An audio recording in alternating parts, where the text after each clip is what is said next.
创世之战距离现在已经万年之久了，这史料都没有当年的地形图，还有战况的记载。结果你看啊，这张地形图上都写得明明白白的，而且这儿还有批注呢。九旗族备战之后可以转换视角讲述，这正合我意啊！哎，这究竟是何人做的批注啊？万年前的大战地形，还有出兵策略，都记录得非常清楚。若非是参加过战争之人，绝对不会了解这么清楚。这究竟是谁在帮咱们啊？我知道是谁。谁啊？田螺姑娘。是真的，我在戏本上看到的。这是凡间的一个传说，说是有一个非常善良的凡人，但是生活得很辛苦，于是这个田螺姑娘便在晚上的时候替他洗衣做饭。这不巧了吗？你看看我，也是一个善良可怜的小仙士啊！啊，好，你说什么就是什么啊！我太聪明了，我能清楚知悉九旗一族的行军路线，此人或许知道当年灭族之事的真相。本君批注之事，不便让旁人知晓，以免徒增聒噪。应渊帝君平时日理万机，竟然还有时间给严旦批细本子。看来这个严旦可不一般呢。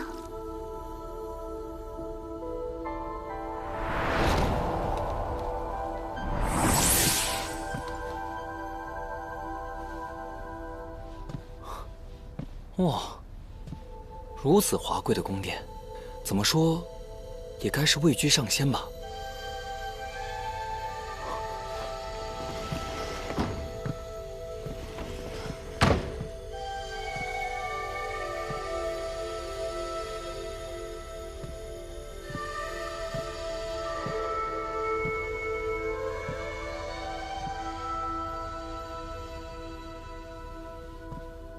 你深夜造访，不会为好奇而来，意欲何为？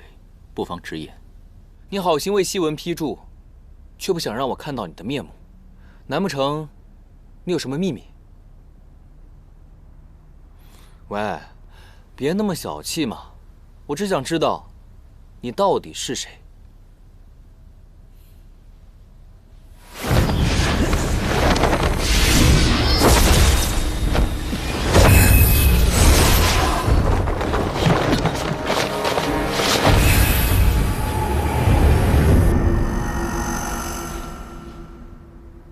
九旗遗孤，你能识得九旗之力，那昔日创战之时，九旗抗战之际，你必定到过阵前。你为何人？能否告诉我，他们是因何而亡的？我知道的和你别无二致。创世之战时，我驻守在仙界，与九旗一族不在同一个战场。战争之初，九旗的确骁勇，屡克敌军，但修罗族强悍，各族伤亡惨重，增援有限。或许他们的确已经尽力了。我不信。你信也好，不信也罢。你既然有幸能存活下来，最好忘记这段记忆，好好的活下去。可是我……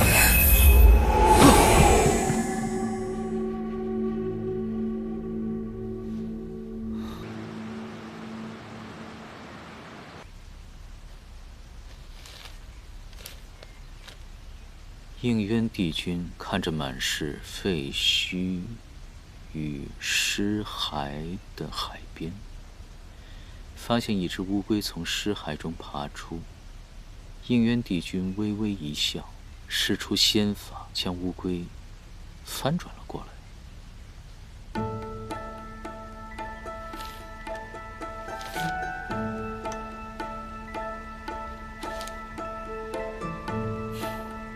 胡闹！不好了，不好了，不好了，大事不好了！严旦，近之一劫，你愈发放肆。本君让你进来了吗？何事如此慌张？说实话，我也不知道为什么慌张，只是外面的仙士都如临大敌，慌乱如麻。是陆景让我跑进来告诉你，说是什么火德元帅来了。他是什么人啊？火德怎么来了？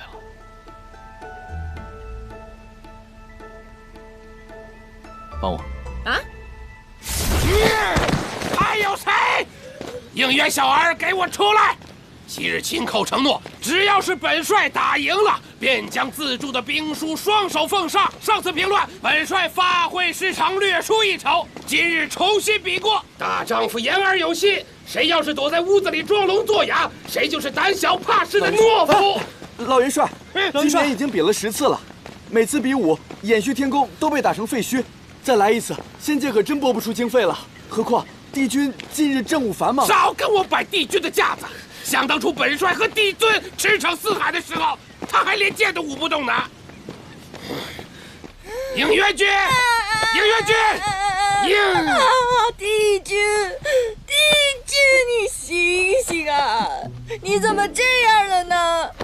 为了几个奸细，几天几夜不眠，而如今又为了兵房之事，往返于天机阁和练兵场之间啊！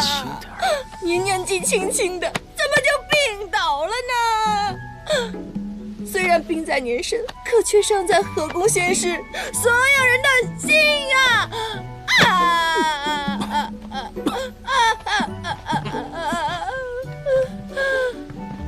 醒醒！火德元帅，元帅，许久不见，风采依旧啊。只是本君抱病在身，无法起身相迎。应元君向来身体健壮，怎么那么巧突然病了？回火德元帅，天一说是操劳过度，又邪风入体，若不好好休养的话，恐怕要伤到元神了。何时能好啊？10天半个月。那是不可能的。天一说了，操劳、体虚、易累，伤及根本，这一切10天半个月是不可能好的，最起码要1年半载。应元君何时身边多了一个这么聪明忠心的小仙士，口舌还如此伶俐呀？这是新来的小仙，行事比较鲁莽，望元帅不要见怪。既然应元君身体抱恙，看来比武之事暂且只能放一放。谢元帅，待本君好了之后，必登门赴约。哼！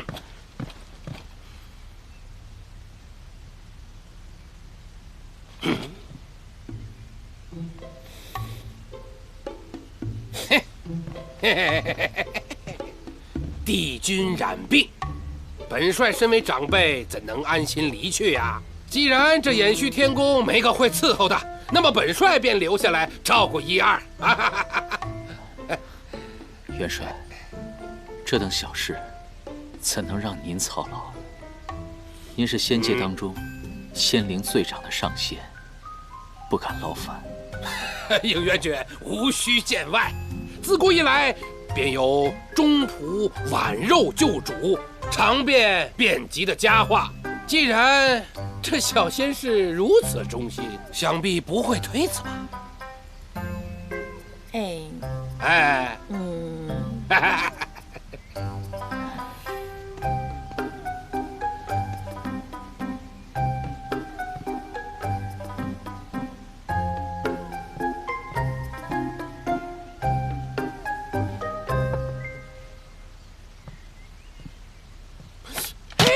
应元君身体如此虚弱，饮食之事怎能自己劳神？你喂，哦。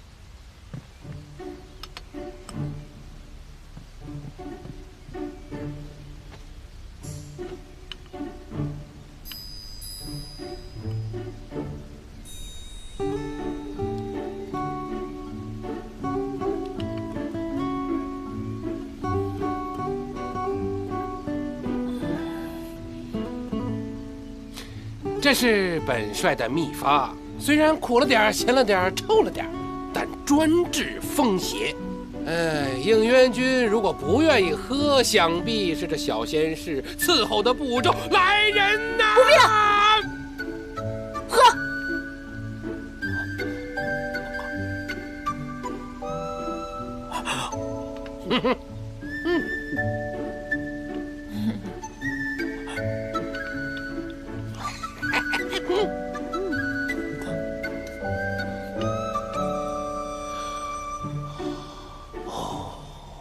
身弱体虚之人不能荤腥，如此美味的灵鸡腿，只能是本帅代为享用了。哇哦！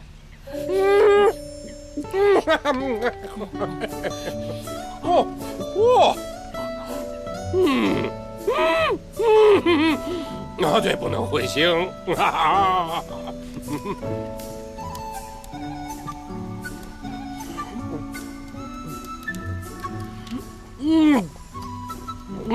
这可是小仙士亲手烧的暖炉，应元君如果不接，恐怕嫌这小仙士伺候的不周啊！来人，接。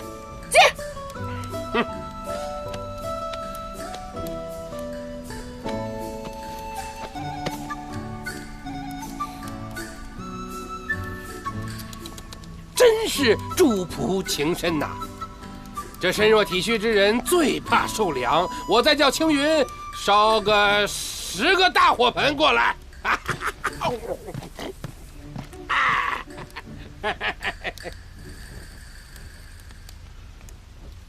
帝君，你还好吧？你觉得呢？哦。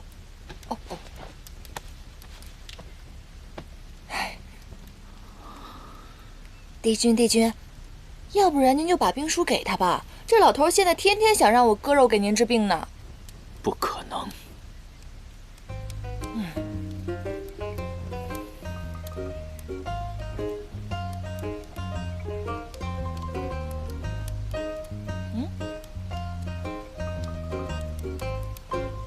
饿了。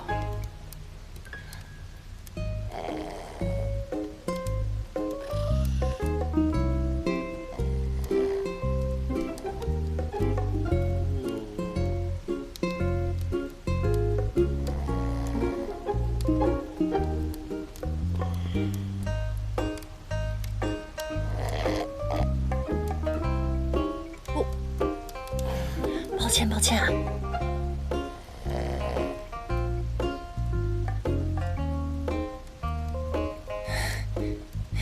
你倒真是个中仆，演技不错啊。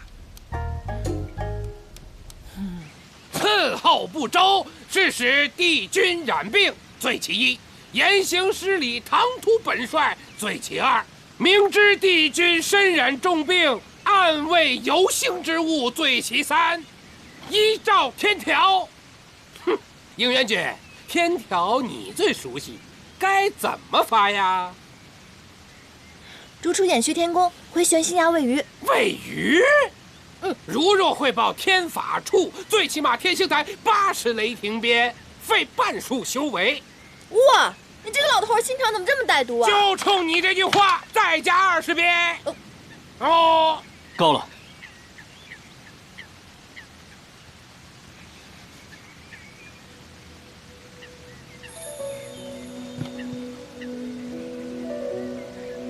此书本君苦心编撰1000年，还有最后1章尚未完成，因爱惜物件，所以才不愿借出世人。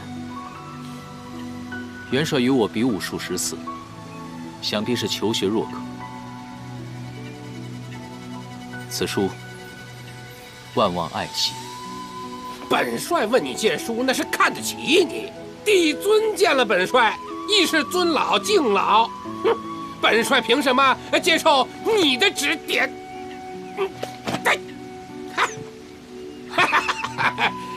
？6届第1的应元君不过如此。今天我火德元帅赢了。还火德元帅，我看就是一只花公鸡。帝君，他对你的兵法兵书根本就没有兴趣。他之所以这么费尽心思的想得到这本书，就是想向众仙证明他比你强。还这么肆意践踏你的心血，你能咽得下这口气吗？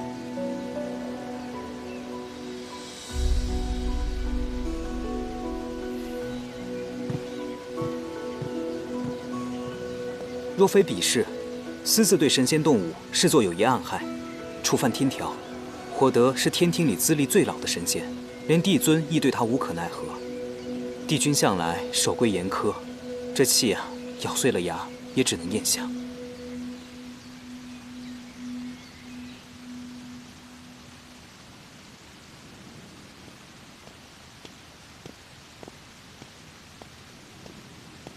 帝君，这是要去哪儿啊？你这深更半夜的不去排戏，在这里晃什么呢？哦，那你帝君深更半夜的，这是要去哪儿啊？好吧，用我小人之心夺一下你君子之腹，我掐指这么一算，你是要去火德元帅宫里挟私报复吧？哼，没说话。看来我是猜对了。哎，堂堂的君子啊，这骨子里跟我一样是个小人，却不敢承认。当君子有好名声、好前途、好人缘，可唯一不好的就是受了气还得挤出笑脸。而当小人，百害唯有一利，那就是过得好。帝君意下如何？自作聪明，还不跟上？刺激！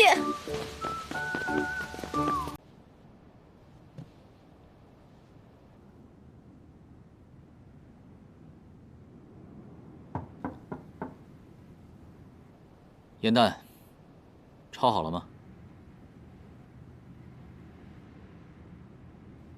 你要是求本君帮忙的话，看在你忠心护主的份上，本君可以帮你抄10遍天条。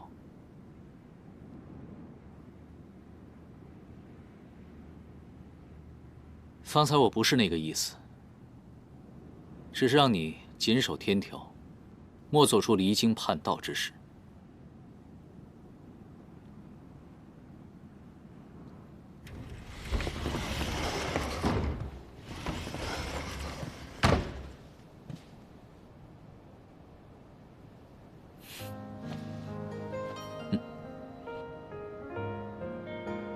本君可真是想多了呀！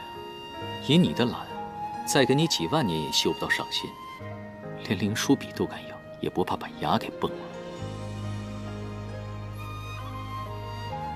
没规没矩，连个睡觉的样子都没有。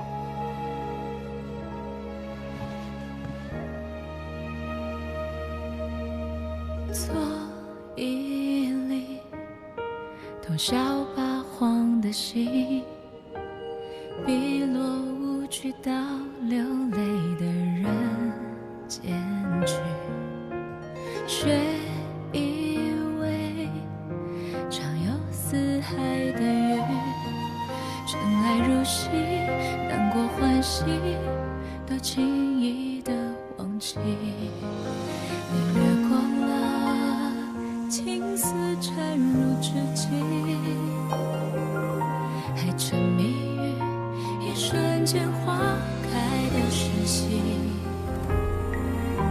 偶尔兴起也泛愁绪，温柔捂住了一颗心，情不自禁的分一半出去。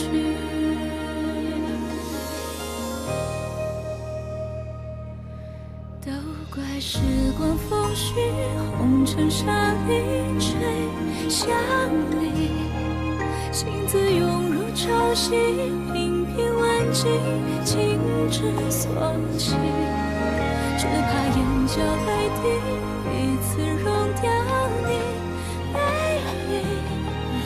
我的痴情，我的誓约，一次看懂万物凋敝，而后轨迹都偏向你。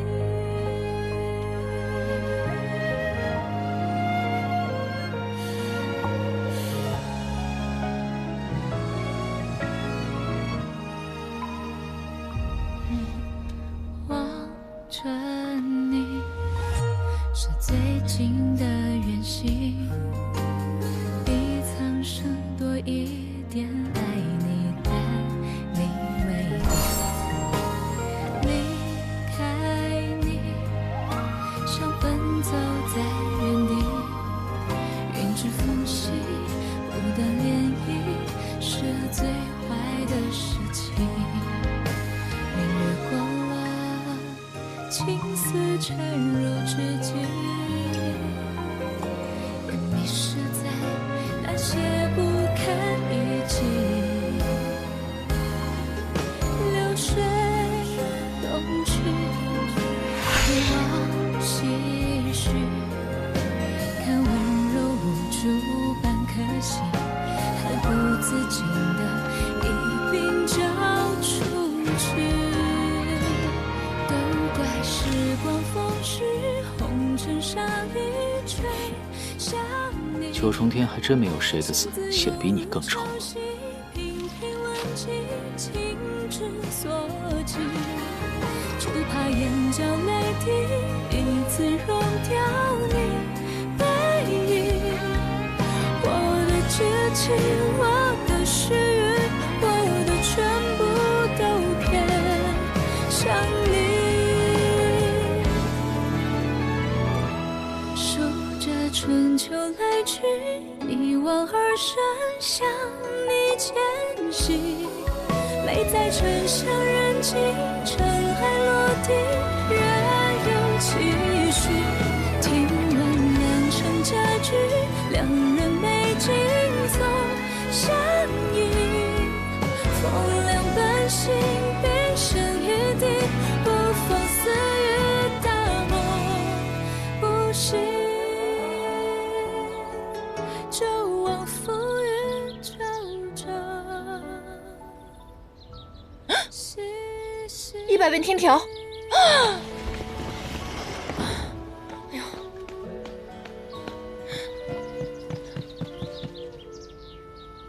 啊！啊！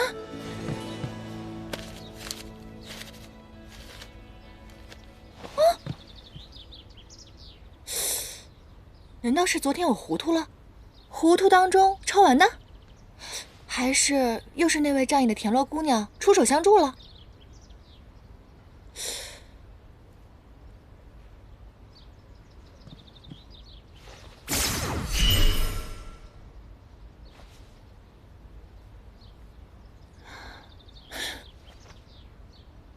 应渊这个小人，都承认小人了，还干这么无聊的事情，没意思。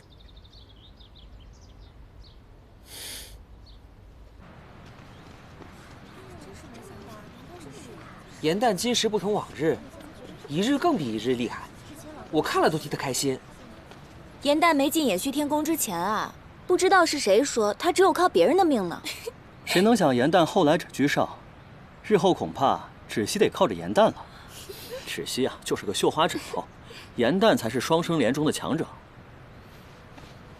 这些话是谁和你们说的？此次肃清仙界，偃虚天宫仙士颜淡扮作妙法阁副掌事，除奸除魔有功。天机阁外为保仙界机要，助清离帝君应渊，剿灭魔族乱党，忠勇可嘉。吾特赐灵书笔一支，可为仙官仙士表率。原来整个天宫都已知晓我的无能了。芷溪，我们不是那个意思。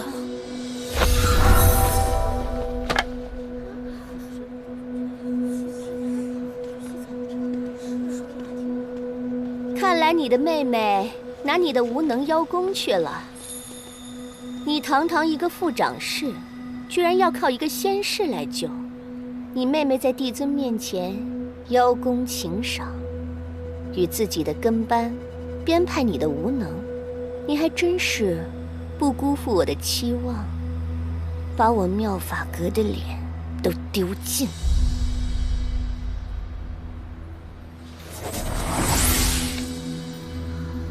知道你怨恨不甘，可这羞辱你的告示是帝尊亲手所书，你任意揭落，可还把天条戒律放在眼中吗？芷溪知错。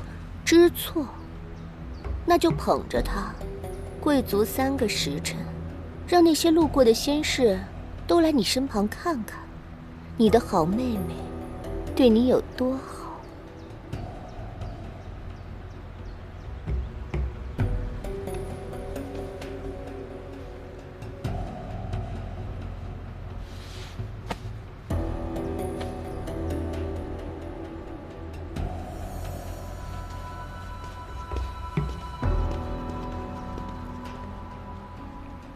芷溪仙官，那些混账话都是平日里开玩笑说的，你千万别往心里去。颜淡平日里和你们说我是弱者，是无能之辈，拿这种话开玩笑，是吗？不是的，我们不知道，我们什么也没说过。走。颜淡平日里最在意这个姐姐，要是她知道我们说错了话，闹了这一出，那我们的戏就没法拍了。过几日瑶池盛宴，一切顺心顺意，芷溪自然就释怀了。你可别再多说话了啊！好。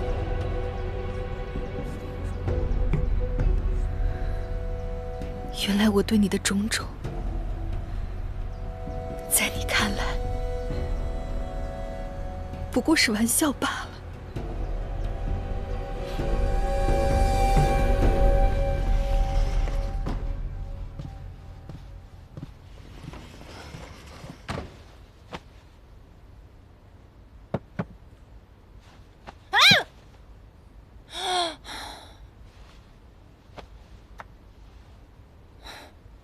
我说你这个小乌龟啊，是我辛辛苦苦的带你脱离了苦海，没有功劳也有苦劳，对吧？你现在已经是一只大龟了，你能不能稍微的体谅一下你的恩公，不要乱跑了，好不好？你干嘛？你怎么了？你是不是体内燥热？要不然我给你扎几针。你在说什么呀？我是一个汉蛋，我听不懂你的龟言龟语。哎，算了，我还是让黑土来治你。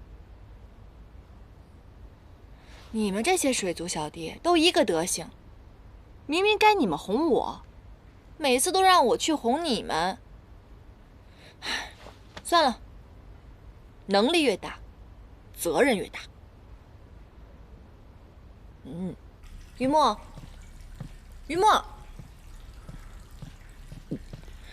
你果然在这儿，说好了一起吃夜宵。你喝什么呢？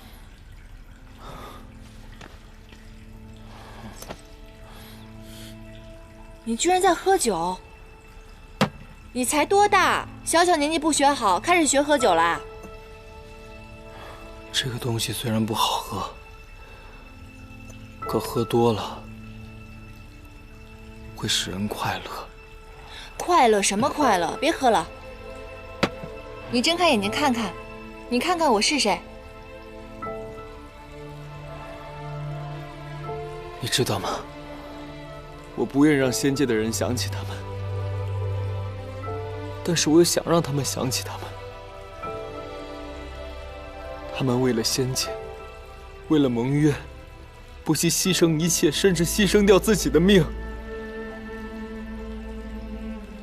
可是到头来又换来什么呢？我甚至从来就没有见过我的父亲，以后也再也见不到了。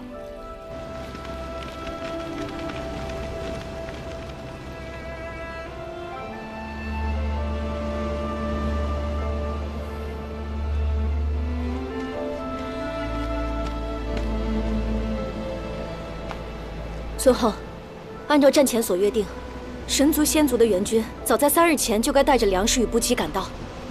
可如今，我等仙力虽不可与舍身取义的冉青元尊并论，但也绝非胆小鼠辈。我已与封毅修书，血战至死，亦不足取。孩子会知道，爹娘为他创造了一个幸福、安稳的世界。可我担心的是，同盟军中有人故意存心消耗我们9七族的实力。若世上没有9七族，便少了一族跟他们争功邀赏。战局凶险，须得全神贯注。我实在无暇考虑这些狡诈谋私之人的想法。为防不测，我已派人传话于北冥仙君，请求他带着孩子暂且离开战场。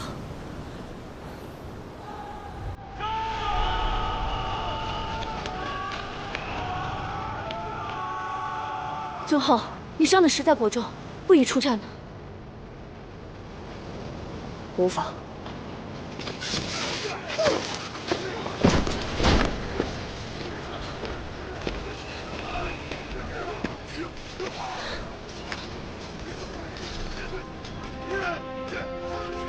仙君，战事危急，恳求您照顾好我的孩儿，阿晨必定铭恩于心，永世不忘。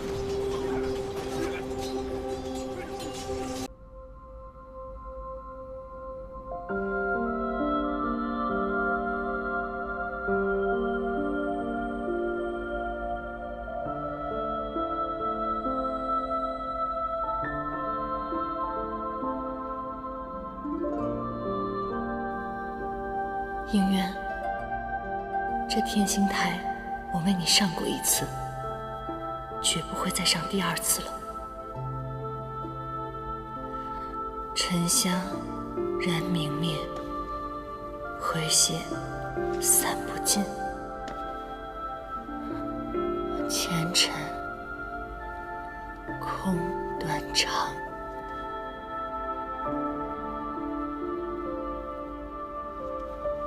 相思了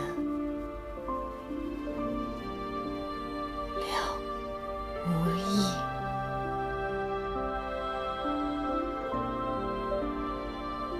早知如此，宁愿邯郸之花从未开过。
哎，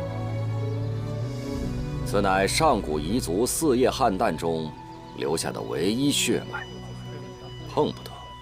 仙君，这株普普通通的花，当真能治愈万物？千真万确。不仅如此，只因它们乃同根而生，两朵花之间互通灵气，比普通的四叶汉诞灵力更甚。不然，帝尊怎么会设此瑶池盛宴，相邀着妖魔冥三界之人一同前来观看呢？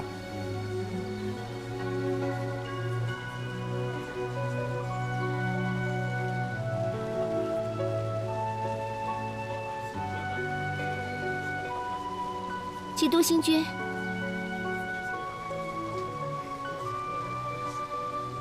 你与应渊帝君关系向来要好，可知此次宴会他是否会来？哦，应渊君向来性格冷僻，定是不愿赶这番热闹。此刻八成躲在宫中饮茶下棋呢。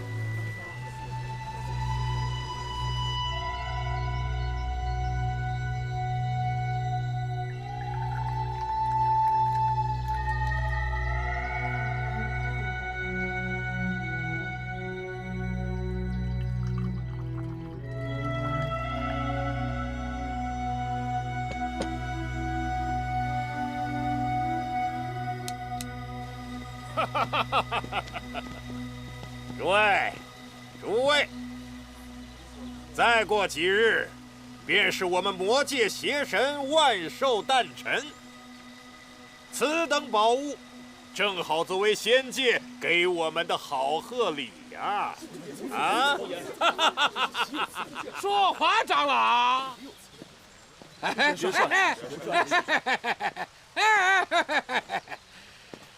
呀，我得元帅。说话，长老。邪神虽然也是上神，只不过才刚1万岁啊！不，要过几天才满岁。我们仙界随便拎出一位上仙，年纪就比他大，一个小娃娃怕是受不了此等好物。别吃了上火，回过头来又来骂我们的不是，是不是啊？啊！哎呀！获得元帅，你身为堂堂仙兵总管，说话竟然如此无礼，竟敢折辱我邪神殿下！这朵花，本座要定了。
帝君，变天了。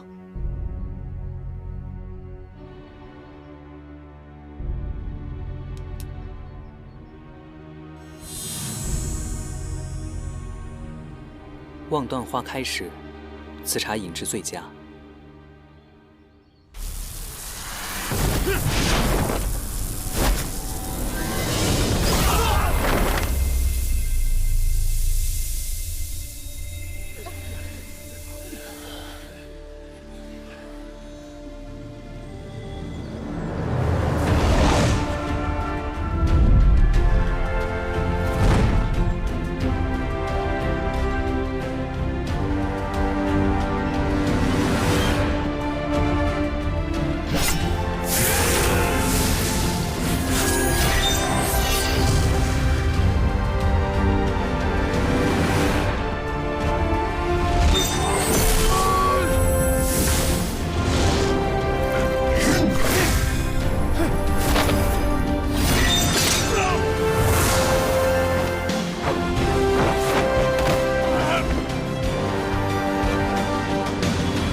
帝尊可待妖魔冥3界，所奉天条，迂腐之至。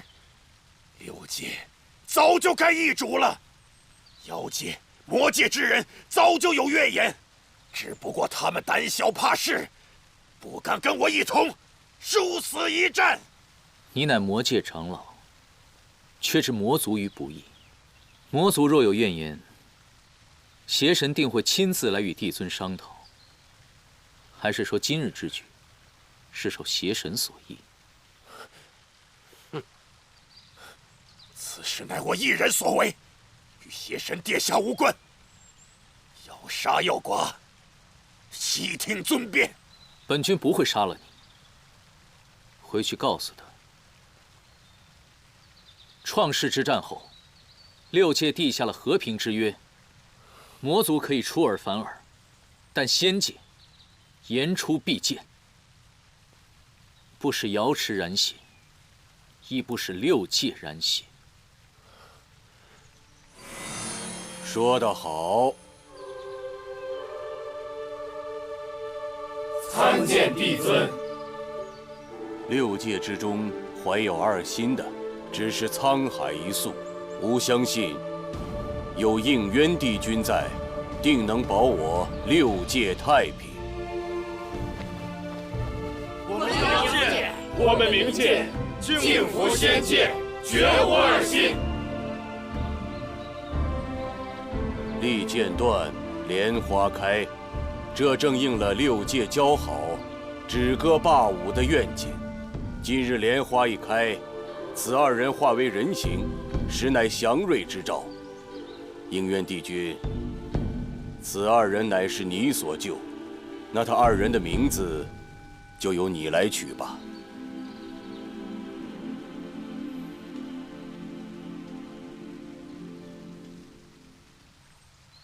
满庭芳止，万趣一收。岁华如溪，神话幽童。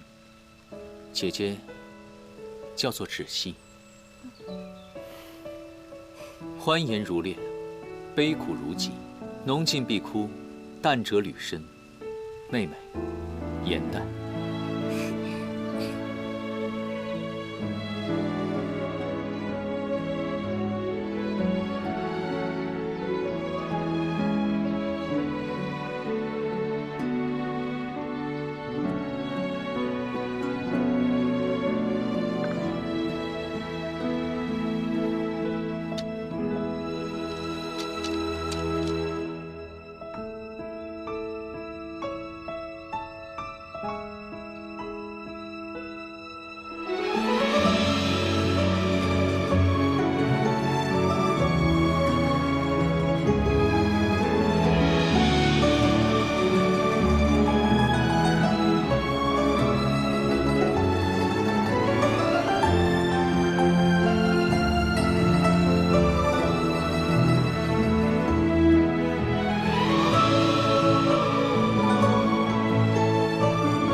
这都什么时候了，你还在睡觉？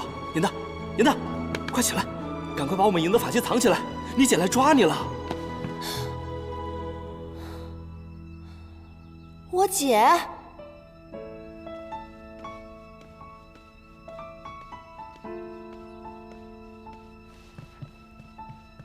芷溪仙子，颜淡呢？她不在啊。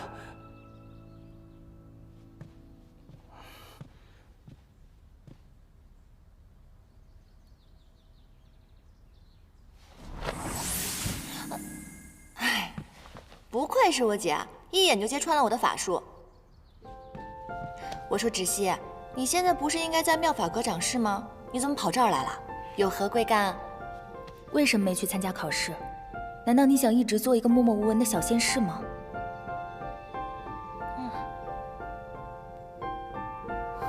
我不是这个意思。明白。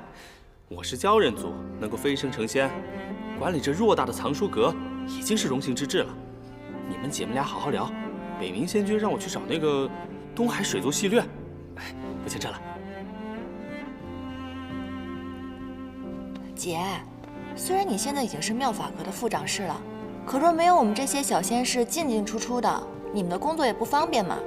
你少贫嘴了，快说，为什么没去参加考试？我实在是对那些仙法一点兴趣都没有。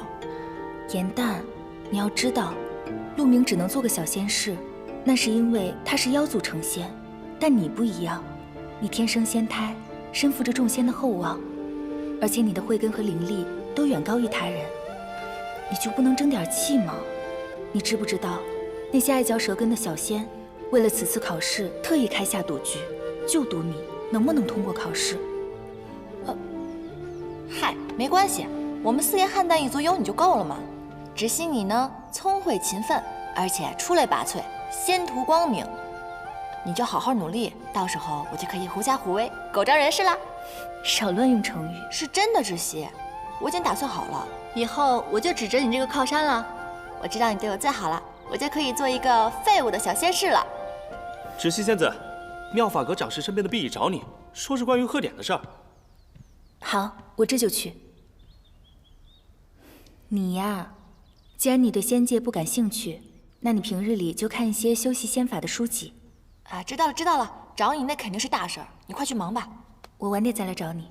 不用担心我了，去吧。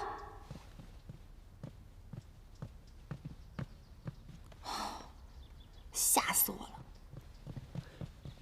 你姐要知道开设赌局的是咱俩，会不会扒了我的鲛人皮，砍了你的莲花镜啊？嘘，小声点儿。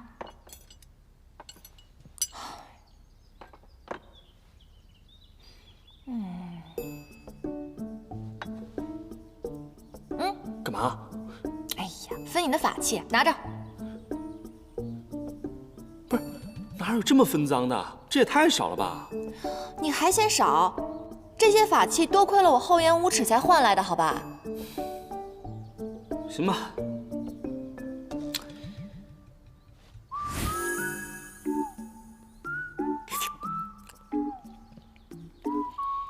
那个，你想不想开接星星大典？接星星大典是什么？就是芷溪他们妙法阁负责那个仙阶晋升贺典。你生得不巧，没有经历过。这个大典啊，每500年一次，凡有仙阶者皆会齐聚天之角，接受4位帝君不失仙力的赐福。传闻此仪式场面那是相当的奇美梦幻，所以低等仙士就称它为接星星大典。哇，这个听上去好像很不错的样子。那你是不是已经想到办法能带我混进去了？混进去？不可能，天之角守卫森严，像我们这些低阶仙士根本进不去，必须另辟蹊径。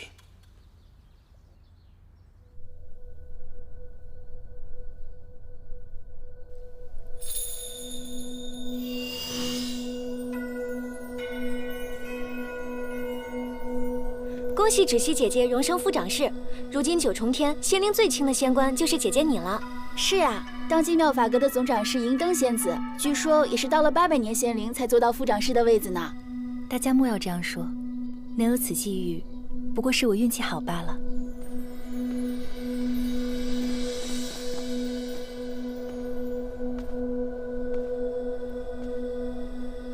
掌事，一切都准备妥当了。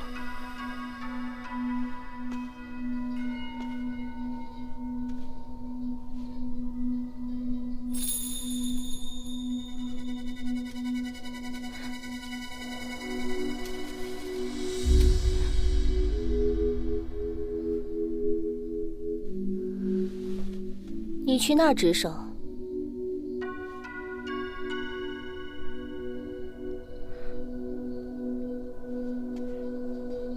掌事，那过于偏僻，怕是看不见帝君赐福了。天之角唯有晋升仙阶之人才可入的。要不是妙法阁负责掌灯，你区区一个小仙怎可入得？帝君的风姿，也不是你配瞻仰的。小仙知错了。我这就去。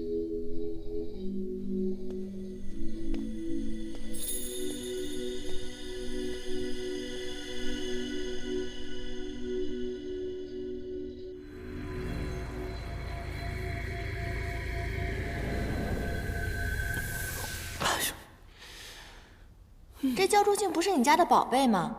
怎么半天半个影都没有啊？你的修为不会低到这种程度吧？这还是我从父亲那里偷来的，也是第一次用，不要着急。快到亥时了，再过一刻，怕是接仙境大典就结束了。罢了罢了，我跟你一起试试吧。好，来。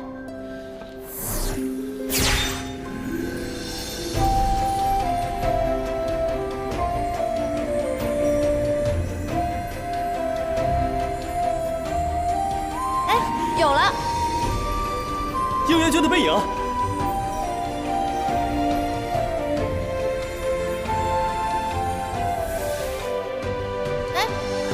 又没影了，你家这个宝贝也太坑了吧！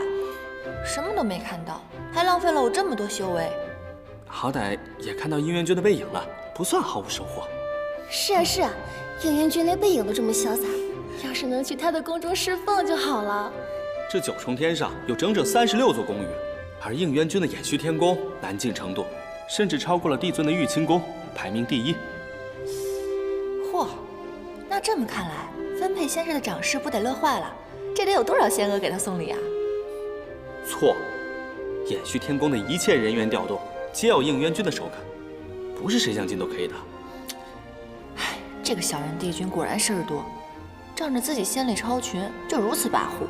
如今世间仅存6位上神，帝尊、4大帝君，外加魔族的邪神，应元君一人可抵100万雄兵。千百年来都是因为他在，魔界才不敢妄动。500年前要不是他，你和芷溪早就命丧魔族之手了。应元君是你的救命恩人，你为何如此没良心，还说他是小人？就是，反正我就是看他不顺眼。应元君深居简出，除了关系与他要好的几位仙君，外人甚少能瞻仰到他的尊荣。哎，颜淡，他到底长什么样啊？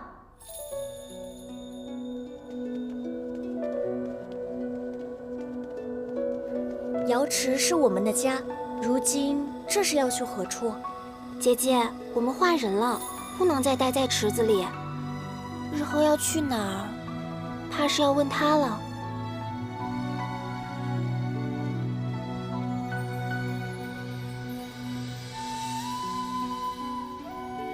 四叶菡萏灵力不凡，若出双生，必定一强一弱。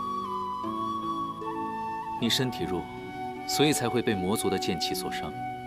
速去天医馆稳固仙灵，不可耽误时间。仙家一直讲究魔力修行，未来如何，全凭个人努力。你不必沮丧。姐姐才不弱呢，为花时都是姐姐为我遮风挡雨，你怎可随意评判他人？快向她道歉！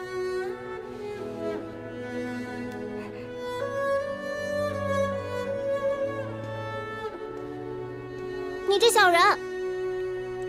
我那个时候刚刚化为人形，就见了那么一次，此后再也没有见过了，哪里还记得？再说了，现在天规明令禁止，神仙们不能动情念。我看你啊，趁早放弃吧，他再好也于事无补的。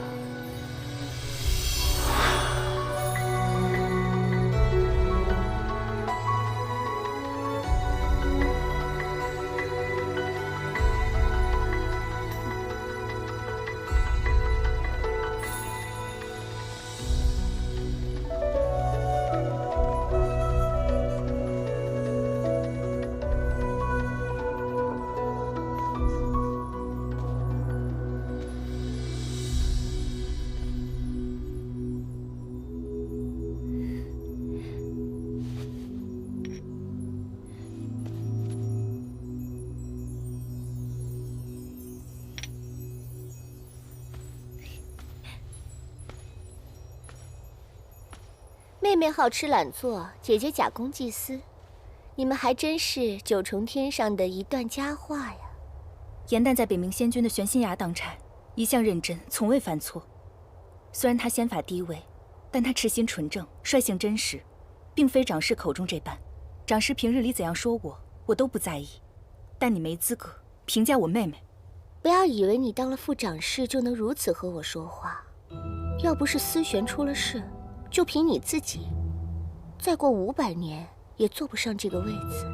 思璇总长室一向待下宽和，对你也十分照顾，而你竟然告他触犯情戒。如今你坐上了他的位子，午夜梦回可能安心。他德不配位，触犯天条，我取而代之本就理所应当。你再不忿，也得忍着。妙法阁如今我是长室，你不过就是一个没有仙阶的副手，而我前身便是帝尊案前的灯芯。升仙阶时，这仙殿更是应渊帝君为我亲手锁点，这就是你和我最大的差别。帝君的仙力，哪怕微小如尘屑，你也不配拿。把里面的东西倒了。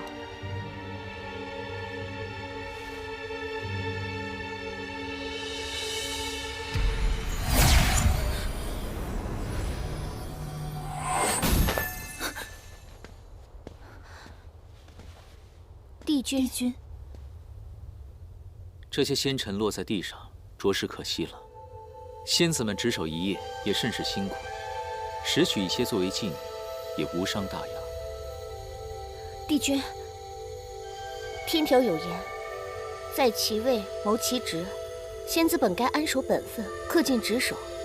银灯身为长室，只得以律管理，并非是刻意为难。天条并未写明，只是仙子不可拾取仙尘，长室无需太过教条。是，谨遵帝君教诲。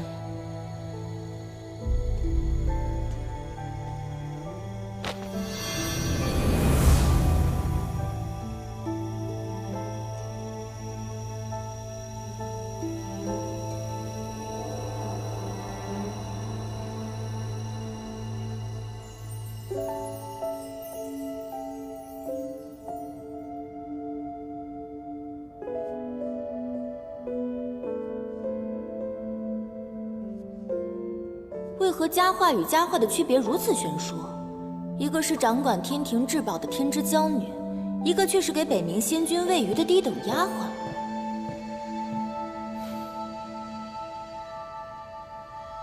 芷溪，这是什么？好漂亮！大典结束后，我看到空中有些没有被接到的散落星辰，便收集了一瓶，偷偷给你带过来了。芷溪，你对我可真是太好了。你是我妹妹，我不对你好对谁好呀？你累了吧？快坐下来歇息歇息。你们今天怎么样？我看见了4位帝君。然后呢？我好想成为和他们一样厉害的神仙，希望我升仙阶时，额间的仙殿能由应渊君来点。芷溪，我相信你一定可以的。你可是4叶汉诞，你出生的时候，帝尊就说是祥瑞之兆，你知道吗？你现在是众仙子的榜样。你的出身到现在还被大家津津乐道呢。你呢？你有什么志向？你知道的，我这个人啊，喜欢看书写戏。如果可以的话，我希望能够成为6界第1话本大家。我希望我的戏不光可以在仙界跟凡界顺利演出，我希望所有人都能喜欢。一定会的。颜淡，你知道的，所有的神仙在升仙阶前都要下凡历难，是要经历人生8苦的。可是我从来都没有离开过9重天，心里是有点害怕的。芷溪，别怕，有我呢。芷溪不怕，因为芷溪要永远保护颜淡。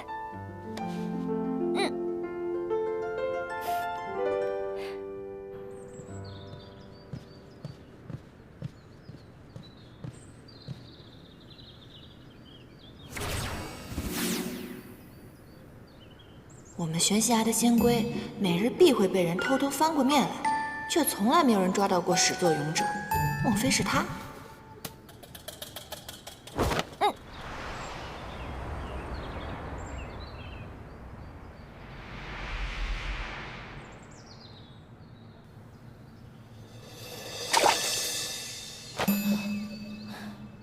你这个小人！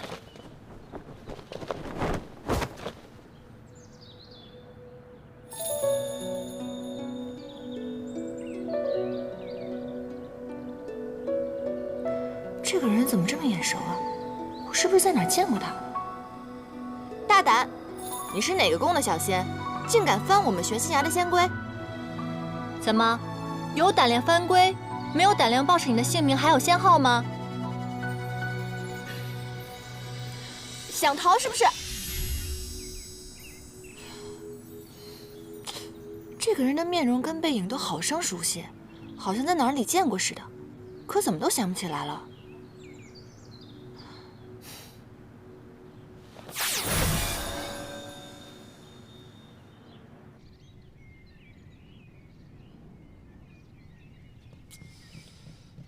仙君，仙君！我抓到那个犯规的小人了，那他人呢？最后让他给跑了，但是我差点就抓住他的衣袖了。你要是仙法再高深一些，不就能够揭穿他的丑恶嘴脸了吗？我知道您是在讽刺我的灵力低微呗，但您想想啊，如果我灵力高超的话，那我就去妙法阁了，谁还留在这玄心崖给您喂鱼啊？你要是能够抓到他，我便将珍藏的《临江四梦系谱孤本》借给你，如何？仙君，您此话当真？您吃橘子？不要乱动，我在破解棋局呢。您这是什么棋局啊？看您一副好像很难解开的样子。还不是那个应元君，搞了一个6冠局，弄得我百思不得其解。仙君，如果我能帮您把这个局给解开，您能答应我一件事儿吗？你能破解？我可以试试啊。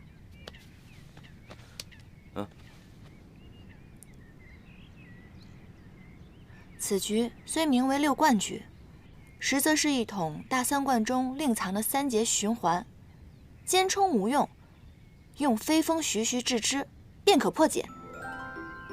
您可以试一下。飞风徐徐制之。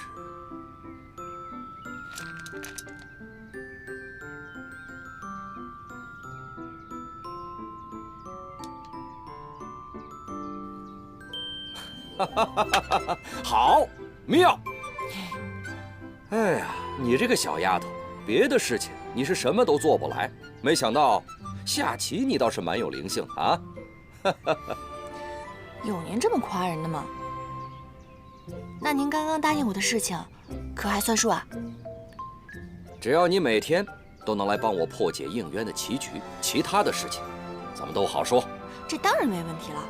我其实就是想每天能够早点来，然后提早点离开，您看行吗？没问题。其他的仙兽啊，你就不用喂了，你只要把崖里的这些水族喂饱了，你就算交差了，好吧？仙君，您果然是个大好人，我给您捶捶背吧。哎呀，您真是个好人。哎呀呀，好了，好神仙啊！这般无师自通、聪颖非凡的小仙，着实百年一遇。只可惜此人心性太过浮躁，若能加以磨练，日后必成大器。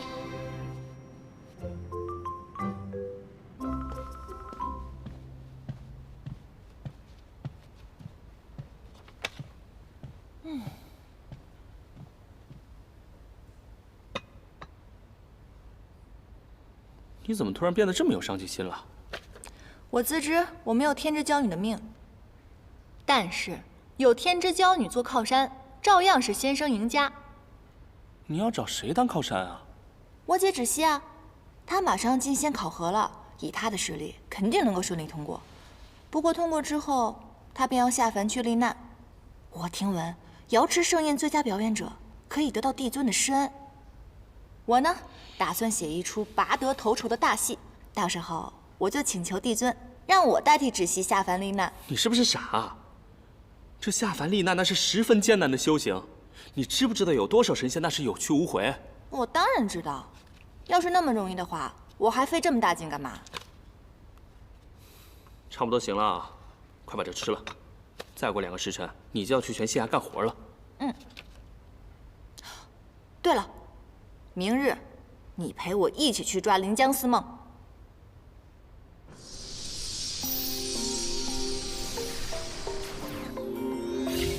哼，我可真是太聪明了。一会儿呢，我们就躲进玄心崖，等那个番龟君一来，只要他敢翻龟，必定会牵动我这条线的。到时候我们2个2对1，我就不信打不过他。你确定这样能行啊？当然了，我们只需要守株待兔就行了。走吧。哼。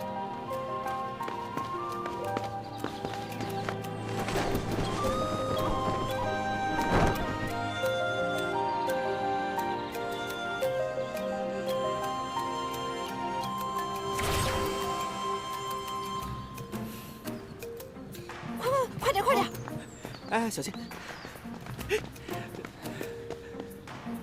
哎，不是已经查了线吗？他来了，怎么我们毫无察觉？对啊，怎么可能？